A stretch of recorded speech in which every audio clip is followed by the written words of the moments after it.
it's Nancy from Nancy Chu Homes, and it is the second week of December. You hear a lot of clickbait in media and social media news that a recession's coming, that it's kind of already been coming, it may even actually be here. And folks point a lot to the Great Recession of 2007 to 2009 as a reason why today in 2023, 2024, a recession is inevitable. But I'm here to tell you that the main difference between then and now may paint a different picture. There's a lot of data and research. They show the difference. And now I'm not saying that this economic environment is all rosy and perfect, but I do want us to look at the facts and draw our own conclusions. So if you value my videos, please help us reach more people who need housing advice by like and subscribing.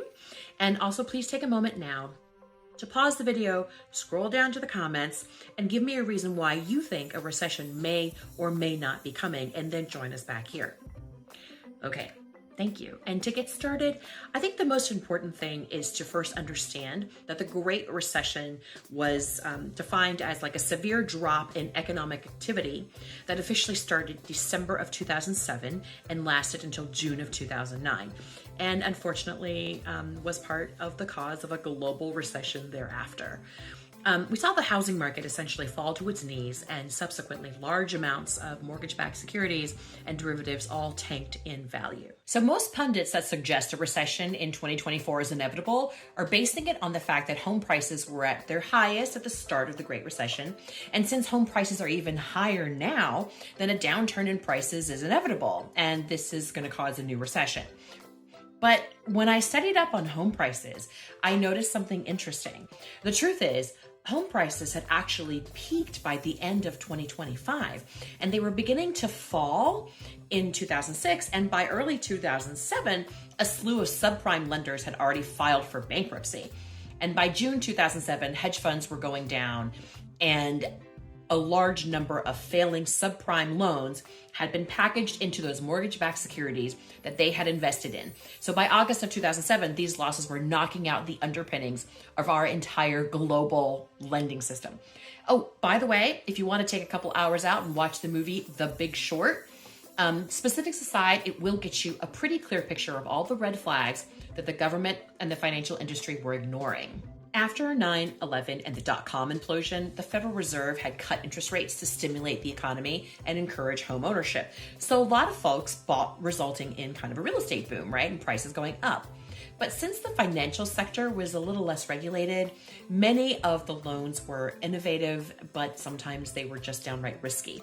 Adjustable rate subprimes, low money down, no money down, allowing people to borrow up to 110% of the value of the home. I mean, basically, many folks who bought would not have qualified for loans had the process been more stringent like they are today. So then from 2004 to 2006, the Federal Reserve raised the interest rate to control inflation. And as interest rates rose, these rates on these adjustable rate mortgages and these more creative non-QM loans started to reset at much higher rates, forcing many folks underwater. And these folks became what we called forced sellers, okay? And if they were lucky, they got to walk away with some equity. And if they were not lucky, they fell into the distress category and were forced to sell short for less than they paid for the home, or maybe even sometimes less than they owed on the house. This created a big increase in the supply for homes, which subsequently lowers the price of home values. And this basically started as early as 2005. Okay, back to the chart. It shows that house prices were already falling pretty dramatically by 2006, and the alarm was sounded, okay? UBS, JP Morgan, Alan Greenspan, Freddie Mac, they were all ringing the bells. Oh, and then came the falls of Bear Stearns, Lehman Brothers, and a bunch of this happened even before the technical start of the Great Recession, which was December in 2007. So what does this all mean when you put it together? Well, this isn't a financial history lesson, okay? It's a look at factual events and how we choose to interpret them. So what's the big aha here? This is a long sentence. Follow me.